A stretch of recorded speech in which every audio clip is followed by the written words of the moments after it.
throwaway for obvious reasons. So I, male, 31, have been raising my daughter, female 6, alone since her mom died 2 years ago. My daughter's aunt, my late girlfriend's sister, let's call her Sarah, has been, I don't know, overly involved. Like, I get that she wants a relationship with her niece, but lately I'm not sure what to think about this. Okay, so some background. My girlfriend Emma and I were together for 4 years before she got sick. We weren't married, which I know was stupid, but we kept saying we'd do it when things settled down and then cancer happened. And anyway, Emma's family is really religious, like go to church 3 times a week religious. When Emma moved in with me, she basically stopped going to their family church stuff, which caused this huge fight that never really got resolved before she died. Emma's sister Sarah teaches Sunday school and has 2 boys, 8 and 10. She's been holding on to Emma's belongings this whole time, saying she's organizing everything properly, but honestly, it feels like she just won't let go. Like she's always messing with Emma's stuff and muttering about setting things right, which makes no sense to me. I probably should mention that my own dad bailed when I was 6, so I'm maybe a little paranoid about people wanting special time with my daughter. Since I started getting suspicious about Sarah a few weeks ago, I've been checking her backpack every single day when she comes home from school because I need to know what's going on in her life. Maybe that's weird, but whatever. She's all I have left. So here's what's been happening. For weeks now, my daughter has been coming home from our weekly family dinners with new religious coloring books and kids' Bible stories. Sarah always says they're just fun activities, but it bothers me because Emma specifically told me she wanted our daughter to choose her own path about religion. When I mentioned this to Sarah, she just brushed me off and said she should be able to spend more meaningful time with her niece. Then last week, Sarah calls me during my lunch break. I'm a warehouse supervisor, so I literally have like 20 minutes to eat, asking if she can take my daughter to the kids' museum for a few hours. My first instinct was to say sure, but then I remembered all the religious stuff. So I said, oh great, I'll bring your boys along so you don't have to worry about watching them too. She immediately said no thanks. She wanted quality one-on-one time with her niece. This made me more suspicious. Like, why would you need privacy unless you want to discuss something the other kids can't hear? The next weekend, she wanted to take my daughter for ice cream and to the park. Again, I insisted on including her boys, saying how much they all love playing together. Sarah got visibly pissed and said she just wanted to bond with her niece privately. So I straight up asked what she needed to talk about that the other kids couldn't hear. She got all defensive, saying she shouldn't have to explain wanting a relationship with her niece. But then she said something that made me more suspicious when she mentioned wanting to answer questions about mommy properly without confusing the boys. That's when I knew for sure this was about religion and Emma. I mean, what questions about mommy need privacy? But here's where it gets worse. Sarah figured out a way around my restrictions. She showed up at my daughter's school pickup line early on Tuesday. Apparently, she told the school secretary, who knows she's family, that she was helping with pickup that day, and spent 20 minutes in the car with my daughter before I got there from work. That night, during dinner, my daughter casually asks me if leaving places where God lives makes you a bad person. I was so mad I could barely think straight. I called Sarah immediately, demanding to know what the hell happened in that car. She claimed they were just chatting about school, and my daughter brought up missing her mother, so she was trying to comfort her. But what kind of comfort involves asking a 6-year-old about leaving places where God lives? Also, and I probably should have mentioned this earlier, Sarah has been secretly helping with a lot of my daughter's expenses through gifts. New shoes, school supplies, clothes. At first, I was just grateful, since raising a kid alone is expensive. But as her religious push got more obvious, I started wondering if she thinks this gives her some kind of co-parenting rights. The thing is, Emma told me she wanted our daughter to choose her own path about religion. But I'm starting to wonder if Emma told Sarah something different before she died. I mean, I wasn't there for every conversation they had those last few weeks. I've started insisting that anytime Sarah wants to see my daughter, she has to include her own boys. I frame it as, oh, they love playing together, but really I'm using them as witnesses to make sure she can't fill my daughter's head with ideas about her mom being a bad person for leaving church. Sarah is getting more and more frustrated with me, but honestly, I don't care. something about the way my daughter asked that question about leaving God's places. It sounded like she was repeating something an adult said, not asking an innocent kid question. Am I being paranoid here? Sarah keeps saying I'm denying her a relationship with her niece, but I feel like she's trying to undermine everything Emma and I decided about raising our daughter. Am I the idiot for basically making it impossible for my sister-in-law to have alone time with my daughter by always insisting her kids come along? Edit 1. Since people are asking, yes, I've talked to my daughter about what happened in the car, but she's 6 and just says, Aunt Sarah said mommy made some choices, and then gets distracted by her toys. I can't exactly interrogate a 6-year-old without traumatizing her. Edit 2. To those saying I should just cut contact entirely, Sarah has been a huge help financially, and she's my daughter's only connection to her mom's side of the family. It's not that simple. Plus, Emma would have wanted her daughter to know her aunt. Just not like this. Edit 3. For everyone asking about the religious coloring books, they're all about staying close to God's family and making good choices. Nothing overtly scary, but definitely not the secular parenting Emma and I planned. And yes, I throw them away after my daughter goes to bed. Now for the first update. You were all right about not trusting my sister-in-law's motives. I confronted her about that car conversation, and holy shit, it's so much worse than I thought. So when I called Sarah that night, like I mentioned before, I was way too pissed to think straight, and demanded to know exactly what she said to my daughter in that car. At first, she tried to brush me off with some bullshit about just comforting her, but I wasn't having it.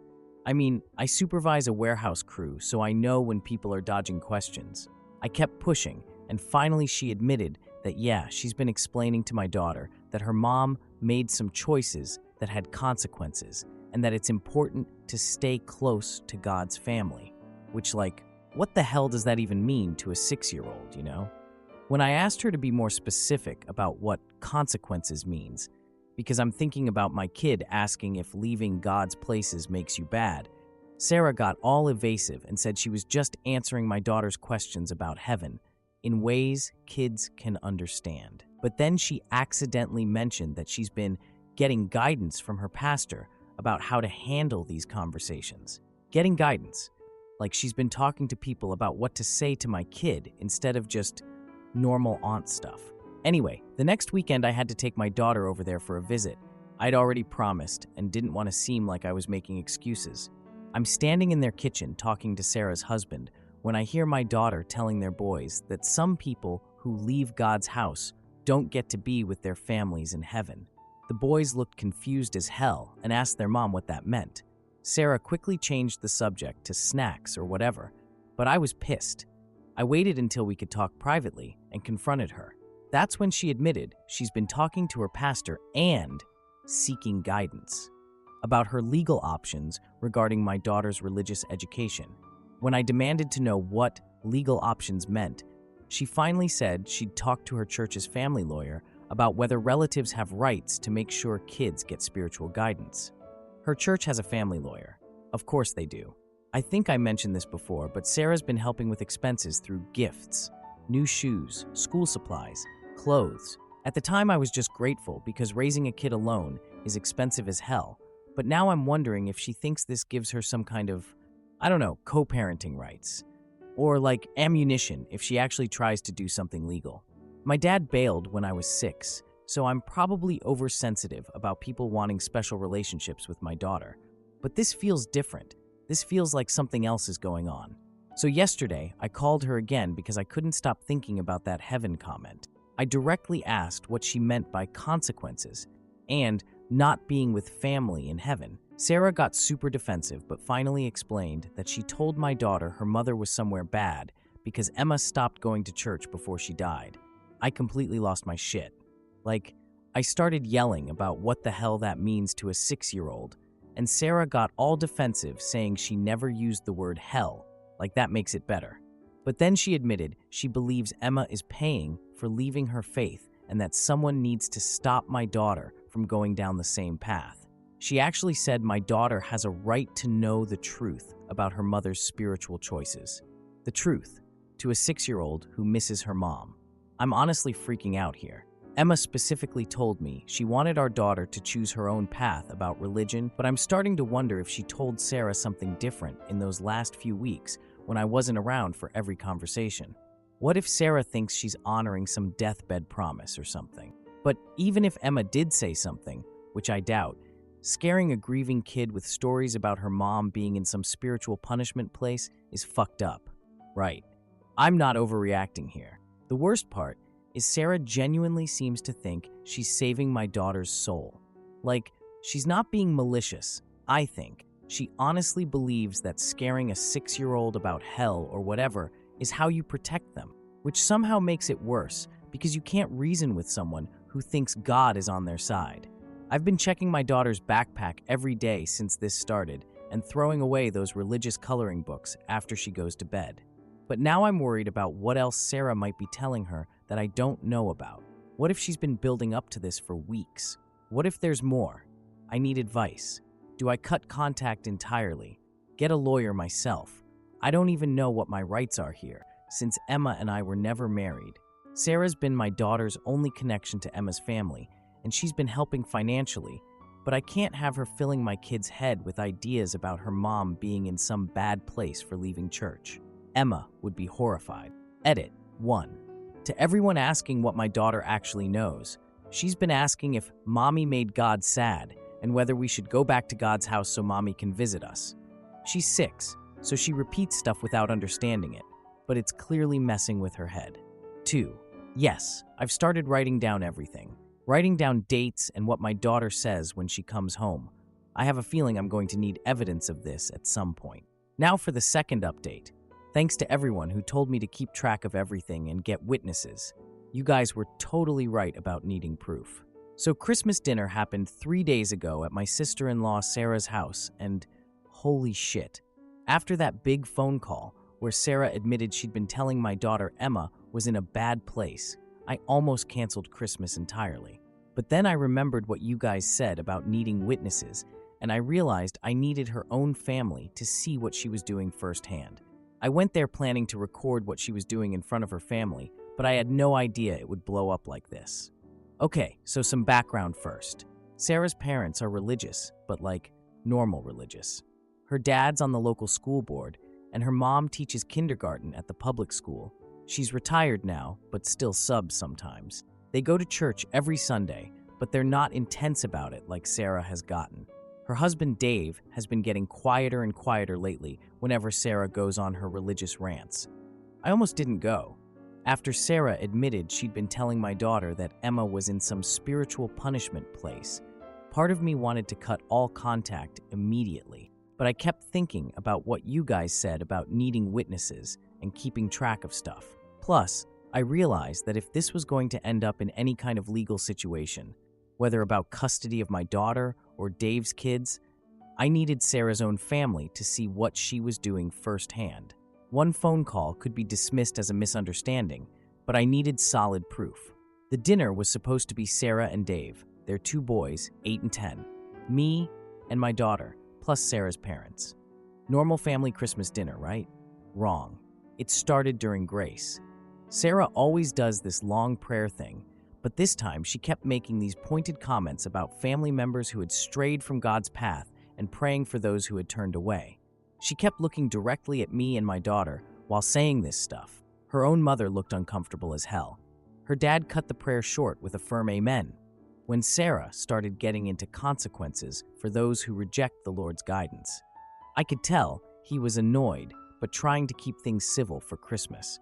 Dinner conversation was awkward but manageable until Sarah's mom started talking about family traditions and how much she missed Emma during the holidays.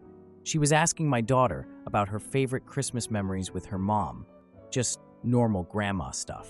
That's when my daughter, completely innocently, asked Sarah's mom if Mommy was watching us from the bad place where people who leave God live.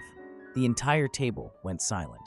Like, you could hear the Christmas music playing in the background and nothing else.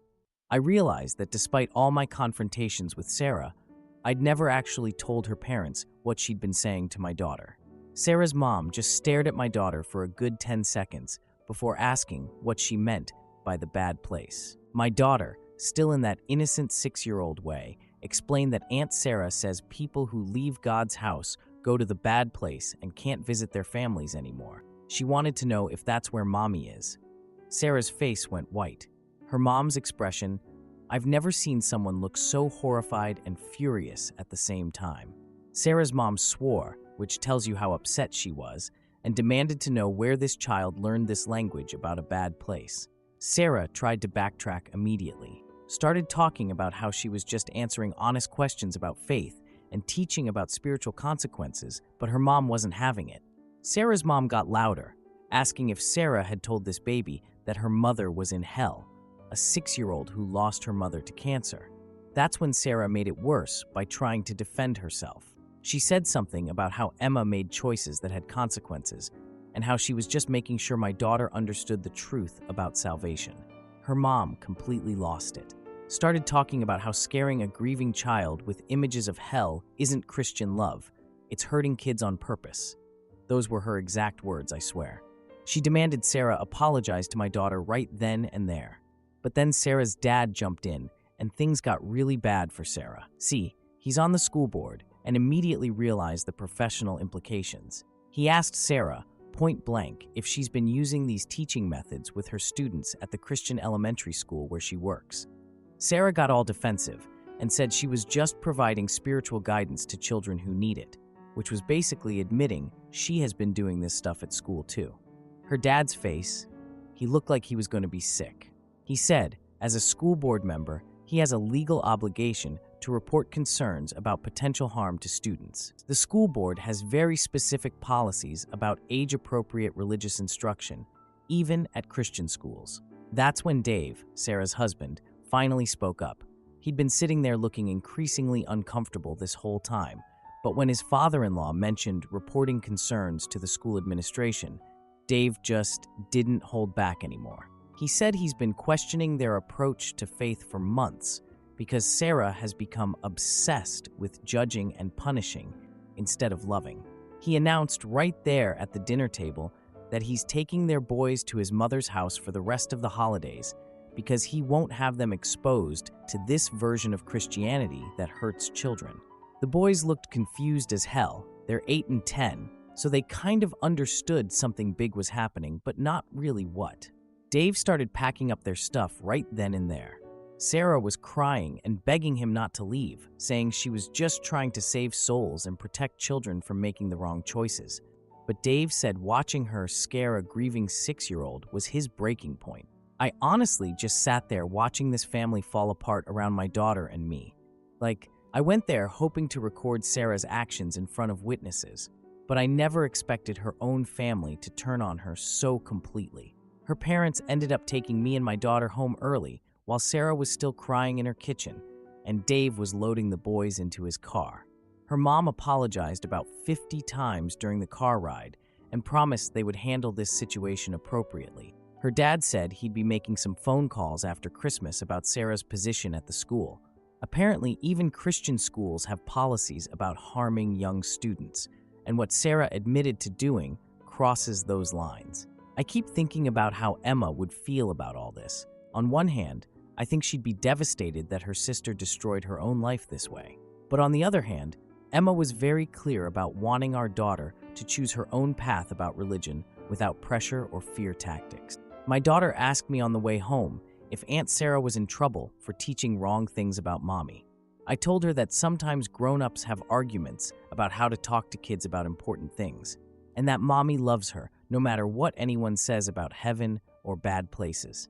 I'm honestly not sure what happens next. Part of me feels bad because Sarah's whole life just fell apart in one dinner, but another part of me is relieved that she can't mess with my daughter's head anymore. Dave texted me this morning saying he's filing for temporary separation and asking if I'd be willing to provide a statement about Sarah's actions if it comes to custody issues with their boys.